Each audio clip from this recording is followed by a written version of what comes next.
Hello, everybody. Today I'm going to be looking at the May 26, 2019 Dodge City case scenario. Clayton had pointed out some really good things about this scenario. He mentioned these fine lines that were and the cell interaction with those fine lines as they were kind of interacting with the convection out to the west. So we're going to expand upon that. We're going to look at some of the derived products and then how that relates to some the more basic products we have in this particular scenario. First thing I wanted to point out too was these cells that are, or what appear to be cells, are just to the northwest and southwest of Dodge City of the actual radar, and actually have some more to the northeast and to the southeast. And so at first glance, they kind of look like these linear cell structures, but when you loop through, they don't really move with the overall pattern. You can see these fine lines moving from north to south. This one's actually moving to the straight to the west, which is kind of perpendicular to the flow, but we can get into that later. So what are these? So you have to ask yourself, and are they actually actual convection, or is it something else that the radar is picking up on? And so what I think they are is these are windmills. And if you go into and Google, so if I can pull up on the Google machines here, Dodge City Wind Farm. You can see I already searched it. You click on this. And we can zoom in on Dodge City here, and we can see Cimarron. To the north, there is wind farms, Duke Cimarron Wind Farm, and then to the south, there's Gray County Wind Energy Center.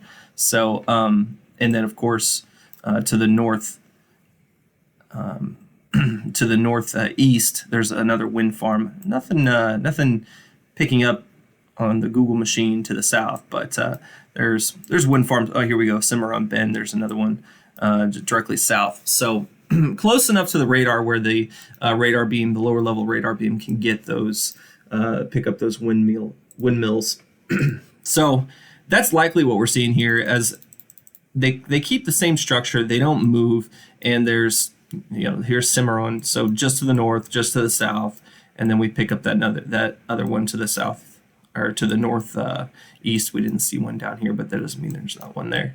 So so that's something to keep in mind when you're looking at radar pictures, and then you can also go into the National Weather Service discussion about the radar, and they'll point out some of these features that are common occurrences there. So, but Clayton correctly pointed out some of these fine lines that are moving across and the interaction between the cells. And so I wanted to show from some of these derived products perspectives what those actually are showing and how to interpret those. So like we said, this convection, it's kind of way off to the north, to the northwest, is a little bit far from the radar to really get a good understanding of what's going on. But it's a product like ecotopes here I have on the bottom right will definitely pick up on the higher, since it is a higher feature, that'll pick up on the ecotopes pretty well. That given it's catching that the top or the elevation slice. So probably that 8.0 elevation slice. So you can see that this cell coincides. So I'll place a marker here, kind of southwest of Tribune, coincides with some very high thunderstorms here. We've got 56,000 foot thunderstorm. I would assume that's punching up through the tropopause at that point. And then to the bottom left, we have VIL. And so what VIL is showing us is how much water that the thunderstorm is actually supporting in the air. So how much mass the thunderstorm is supporting. And that's pretty indicative of the strength of the updraft. So this is in kilograms per meter squared. And we can see in the bottom right with 58 kilograms per meter squared of mass being suspended. So that's pretty hefty. and then coincide that with a 56,000 foot thunderstorm. And you have a pretty rocking and rolling thunderstorm. If we turn on the severe, of course they've got severe around this cell. National Weather Service does. And there's a little bit of rotation with that, as pointed out by Clayton in the earlier video. So even though it's pretty far away from the radar, and by the way, this area has a pretty substantial data gap in that Kansas, Colorado, Oklahoma, and Texas Panhandle borders, pretty sizable data gap in that area. So maybe it would behoove them to get a radar out there to pick up on some of these stronger thunderstorms that often develop, being it on the lee side of the Rockies, and then also close proximity to the Gulf of Mexico. So pretty volatile weather in this area. So we'll go ahead and keep looping towards. We kind of want to see how these cells develop over to the southwest of Dodge City, because these are the ones that we're going to really get a good picture of. And so we want to see if these cells, if any of these cell trends that we're looking at, we're seeing how the cell evolves through time. And if we notice that it's picking up strength, i.e. the echotops are increasing. And so when you have cells that are farther away, you can look at echotops as a good indication, because you can catch the top of those storms if you're within the kind of the beam range, the radar range. So right now we're looking at 36,000 foot thunderstorm heights, between 36 and 37,000 feet. And then as we get closer, we can see that range starts to increase. We have 37.4. And it takes a few, and now we have a 41,000 foot thunderstorm. So these thunderstorms are definitely getting stronger. And also, if you notice that they were also picking up on a little bit more of VIL. Now, this vertically integrated liquid is taken from the entire column. So there is a caveat to that as you get closer to the radar, you're observing more of the thunderstorm structure. So this is why combining it with a product like echotops can be really helpful, because you can actually get an idea of, because we can actually see the top of this thunderstorm and how tall it's getting. So, and then coupling that with the velocity product, I'm also going to shift this over to spectrum width. What spectrum width it can tell you is turbulence in the atmosphere.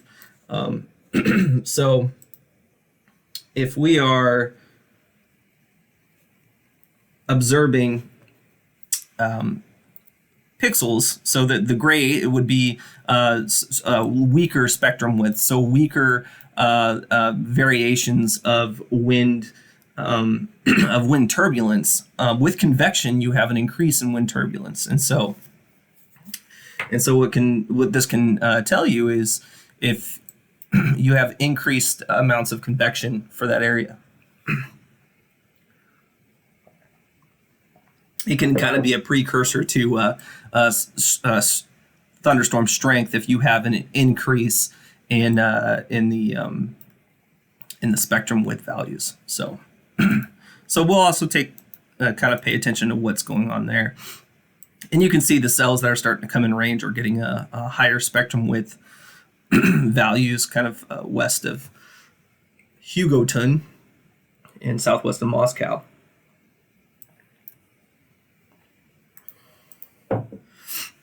And then, of course, our echotops are getting stronger, and we're starting to pick up on more VIL. We're up to the south east of or southwest of the radar. We're up to 42,000 feet. And at this point, we can also turn on, we can go here and turn on the cell trends. Maybe.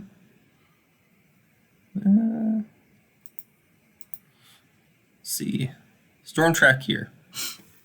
And this can give you an idea of which direction that the storm would likely be heading. and it's doing a pretty good job of forecasting that. We'll go ahead and turn that off for now.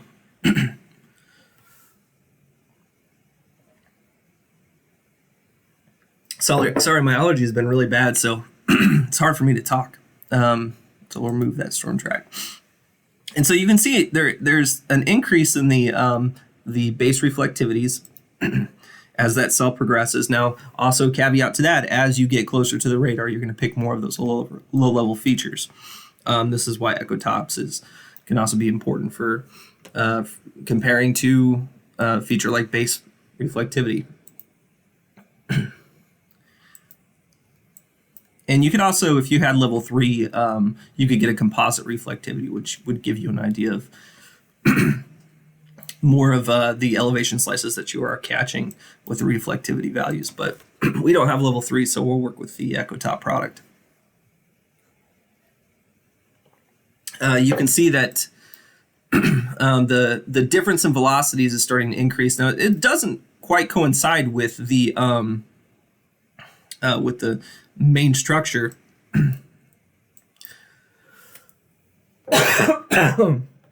Excuse me. But that's because spectrum width is looking at a difference between uniformity in the velocity field. So where you'd expect to see larger values in spectrum width would be greater differences. So maybe your convective updrafts and downdrafts would be indicated by that. And then, so once again, increasing the to the southwest of sublet, we're seeing higher values of VILs, higher values of echotops as that cell progresses. And that's it for our loop. So we can see there was a couple tornadoes reported here. And whoops. So we can look at the evolution of those cells.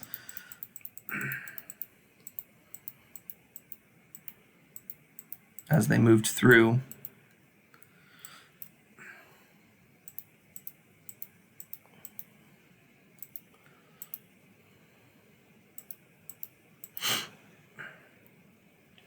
We'll place a marker on this one.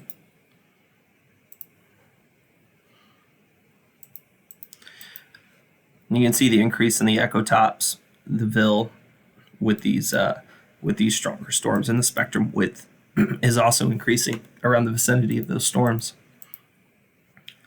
So precursor to storm strength can spectrum width can help you with too.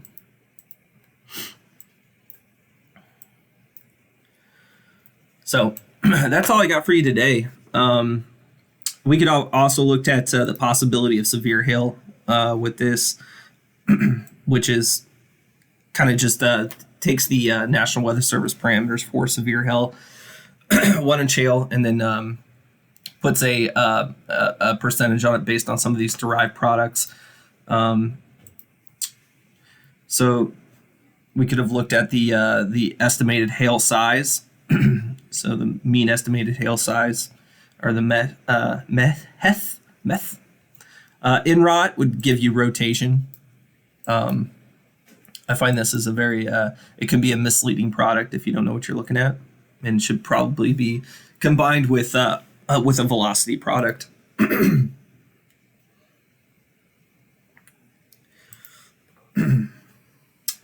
But some of these other products will get incorporated, like the dual pole in the next few phases of this of these case studies. So that's all I have for you today, and let me know if you have any questions.